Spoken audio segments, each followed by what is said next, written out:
전쟁은 진짜 끝날 때까지 끝난 게 아니다라는 얘기가 딱 맞네요. 그러니까 방심하는 순간 그냥 당한 거예요. 네. 당시 그 왜군의 중요한 임무는 백제 부흥군의 거점이었던 주류성에 그 주류성의 부흥군들이 신라군에 의해서 포위되고 있었어요. 고립되어 있을 때 이 주류성의 백제 부흥군을 지원하는 것이 목적이었는데 결국 백강전투에서 패배함으로써 네. 백제 부흥군을 지원하지 못하게 되고 결국 주류성에 있는 백제 부흥군도 고립되면서 결과적으로 이제 패배하게 됐던 거죠. 백제 멸망이 아마 이때 이제 진정한 멸망이었다 이렇게 얘기할 수 있겠습니다. 근데 한때는 그래도 당나라군하고 싸워가지고 당나라군을 몰아낼 정도로 강했던 백제 부흥군인데. 그런 것 같아요. 그러니까 구군이 다 할 때는 왜 내분이 있는 법이잖아요. 네. 또 거꾸로 얘기하면 내분이 있으면 구군이 다 하는지도 몰라요. 그죠? 내분이 있었어요. 근데 이때도 또 그 레파토리가 그대로 전개가 돼요. 부여풍이 이제 일본에 왔기 때문에 사실은 토착 세력은 아니잖아요. 네. 그러니까 이 토착 세력이었던 그 장수들과의 관계가 어떻겠어요? 별로 안 좋았거든요. 그렇죠. 이게 돈독한 관계가 아니었다는 얘기예요. 그 과정에서 이 백제 부흥군을 이끌고 있었던 장수가 뭔가 좀 이 부여풍이 마음에 안 들었나 봐요. 제거할 어떤 계획을 갖고 있었나 봐요. 이거를 부여풍이 먼저 한 거죠. 먼저 알고 그 장수를 친 거예요.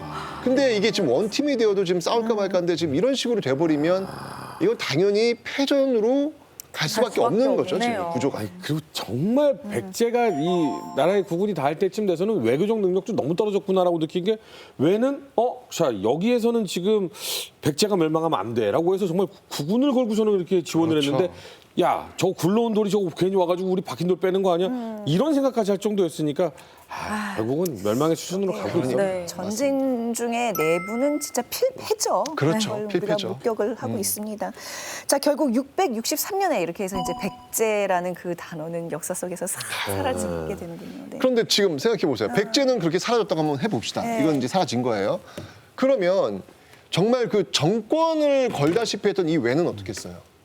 아, 그러게. 여기도 엄청나게 큰 변화가 올 수밖에 없는 거예요. 그렇네요. 근데 일단 이 내부만 놓고 봐도 지금 사활을 걸고 지금 다 도와준 거잖아요. 근데 이게 패배로 끝났단 말이에요. 그러니까 어떤 일이 벌어지냐면 어떤 그 중앙 세력에 의해서 통일을 지향하는 어떤 그런 세력에 의해서 힘이 넘어가 버리는 이런 모습이 보이게 되는 거죠. 그 백강전투하고 주류성 전투에서 패배하면서 백제의 그 많은 귀족들, 지식인들이 일본 열도로 이제 망명하게 되죠. 이들이 이제 일본에서의 그 중앙 집권적인 율령 체제를 만드는데 크게 기여를 하게 됩니다. 백강 전투 이후에 외라는 국호가 무엇으로 바뀌었다? 일본. 그렇죠. 네. 중앙화되는 과정 속에서 나오게 되는 어떤 그 결과물이 나오게 된 거죠. 당나라도 배운 바가 있습니다. 왜냐하면 이게 백강전투의 당의 수군이 역할을 했지만 신라군의 육군의 역할이 굉장히 컸거든요. 그리고 신라가 계속적으로 백제 기억력을 점점 잠식해가고 있으니까 신라를 견제하기 위해서 그 잡아갔던 백제 왕자 비여융을 웅진도독으로 임명을 합니다.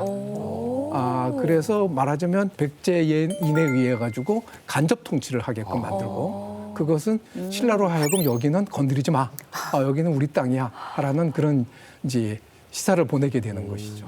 그래서 신라와 당의 관계가 이제 삐그덕거리기 삐그덕거리기 시작하네요. 서로 어떻게든 뒤통수 치려고. 근데 그게 어떻게 보면 현명한 것 같아요. 국가 외교에서는.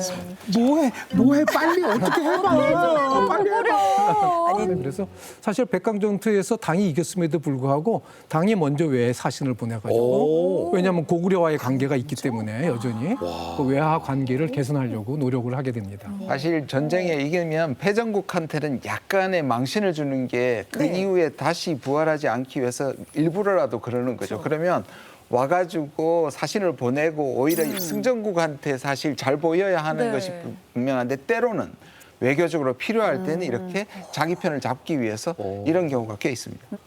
뭐해? 빨리 외교해. 그러니까 고구려. 이 썸 타는 이 프로그램에서의 가장 눈치 빠른 사람 누구라고 제가 얘기했죠? 신라. 신라. 이 판 못 읽겠습니까? 바로 눈치 그냥 빡친 거죠.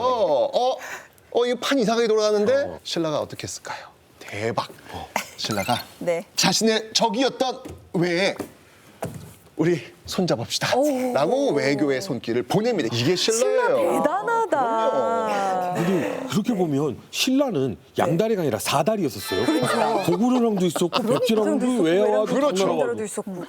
진짜 신라는 왠지 얄미워. 꼭 이런 캐릭터들이 다 차지한다니까요. 어. 그래서 제가 그랬잖아요. 빼기 외교하면 안 된다고. 더하기 외교를 해야 돼. 가능한 많은 것을. 철저한 더하기 외교의 승자 신라였습니다. 신라. 바로 다음 주에는 신라의 그런 모습, 마지막 외교의 전쟁의 모습, 네. 그 모습을 소개해드리겠습니다. 오늘 그 백강전투 얘기를 쭉 들어보니까 이 7세기 동아시아 외교의 총집약.